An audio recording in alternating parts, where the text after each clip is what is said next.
Hey everyone, welcome back to our Harkla YouTube channel. We're so happy to have you back with us today. I'm Rachel. And I'm Jessica. We're the Certified Occupational Therapy Assistants with Harkla. And today we're going to talk about the Palmar Grasp Reflex.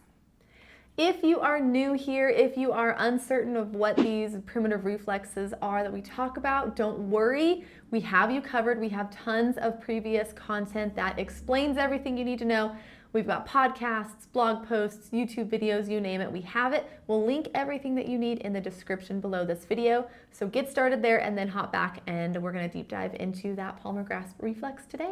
Now the Palmar Grasp Reflex is that like death grip that the infant has where they grab onto your hair or your finger and they don't let go. That is actually the Palmar Grasp Reflex. The Palmar Grasp is really important for laying that foundation for future voluntary control of the hands.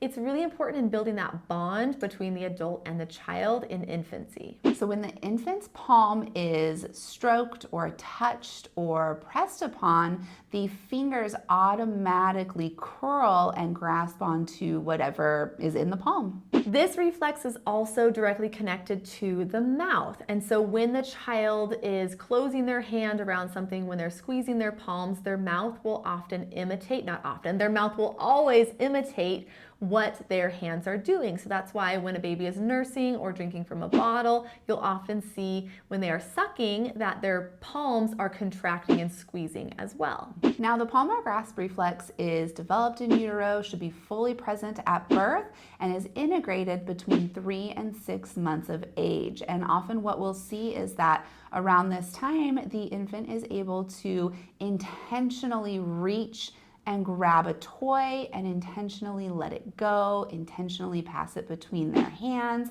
That is a sign that that Palmar Grasp Reflex has integrated.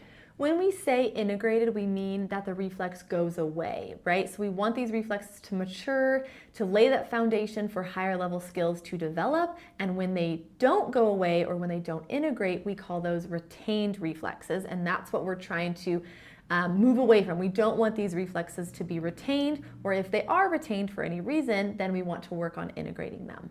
Now, a couple of signs that a Palmar Grasp Reflex might be retained in an older child. The first one is poor fine motor skills. So maybe they struggle with fine motor activities like buttons and zippers, or building with blocks, or self-feeding with utensils, or even writing activities. These fine motor skills will be very difficult if the Palmar Reflex is retained. Going along with that, if we're seeing overflow associated movements in an older child, maybe 7, 8, 9, 10, 11, like that type of age, if we're seeing them cutting and their tongue is mimicking the cutting pattern with their hand, or if they're drawing and they're sticking their tongue out, or if they have that overflow movement into other parts of their body when they're really focusing on something, that could be a sign that the Palmar Grasp Reflex is retained and has not integrated. Another sign could be a diagnosis of dysgraphia. Dysgraphia is a learning disability that is connected to drawing and writing skills. So if your child has that diagnosis, we definitely want to look at their Palmar Grasp Reflex. And the last symptom we're going to talk to you about today is tactile hypersensitivity to the palm or to the hands. So if a child is maybe very resistive to playing with finger paint or getting their hands messy or touching different textures or maybe sticking their hands in a sensory bin, that could be related to that Palmar Grasp Reflex, and we need to address that. Now we want to leave you with a fun activity that you can do at home if you are a therapist working with children. This is an activity that you can do with your clients as part of the treatment routine, and the activity is paper crumpling with one hand. So you're going to give your child a piece of paper and they're going to use just one hand to fully crumple it into a ball in their palm. They're going to coordinate all of their fingers together, and if they can do that successfully with their dominant hand, then also try it with their non-dominant hand. If the child is really struggling to do this activity, you'll probably see some overflow associated movements. When they're crumpling with one hand, their other hand will probably be mimicking that pattern. If you see overflow movements in their tongue and their mouth posture, if they are using their body to help crumple the paper, if they're just really having a hard time disassociating left from right, mouth to hand, it could be a sign that this reflex is retained and we want to learn how to integrate this reflex and formally test for it. Okay, that was a lot, but obviously we're really passionate about this topic and we want to let you know if you're curious about learning testing and integration, functional activities, if you're like, okay, this sounds like my child, I need to learn more. We do have a full course available. It's just been completely rebranded and it is absolutely, I mean, we're a little bit, what's the word? Biased, but it is really great. This course is super cool because there's actually 3 different purchase options. The expert purchase option is designed for parents just learning about primitive reflexes who want to help their child integrate some retained primitive reflexes.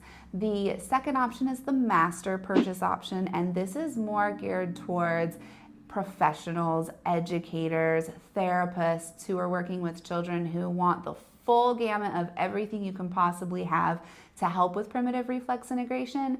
And then the third option is our AOTA CEU certified version, where if you're an occupational therapist or an occupational therapy assistant like us, you actually earn continuing education credits for taking this course.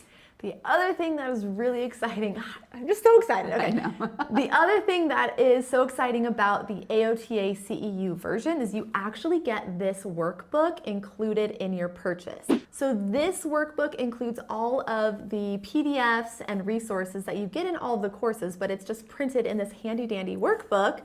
You know, easily accessible. If you're in the clinic, you can quick flip to a page if you aren't sure how to test for a specific reflex or if you need some activity ideas.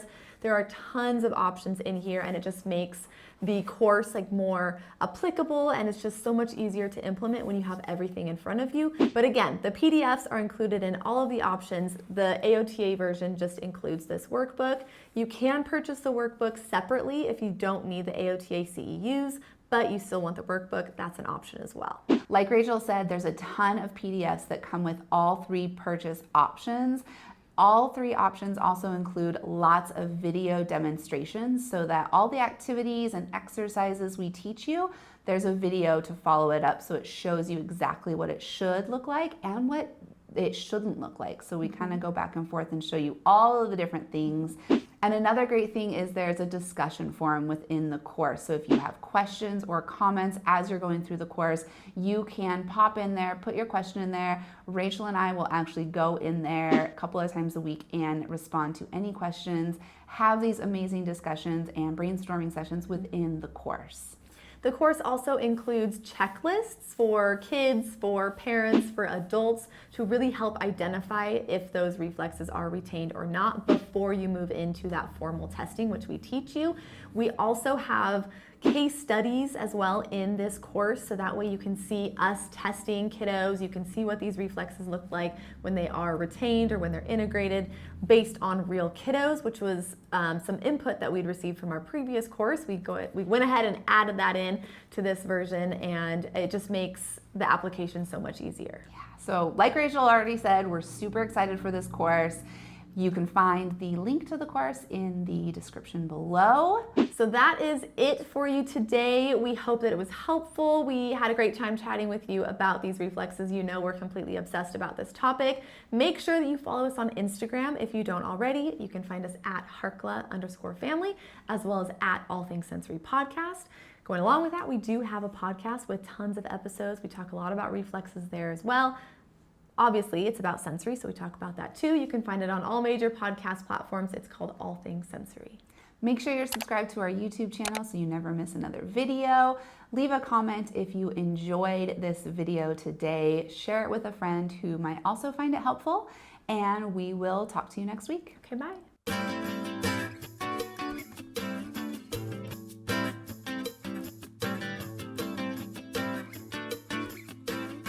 Did we just do that in one take? Almost.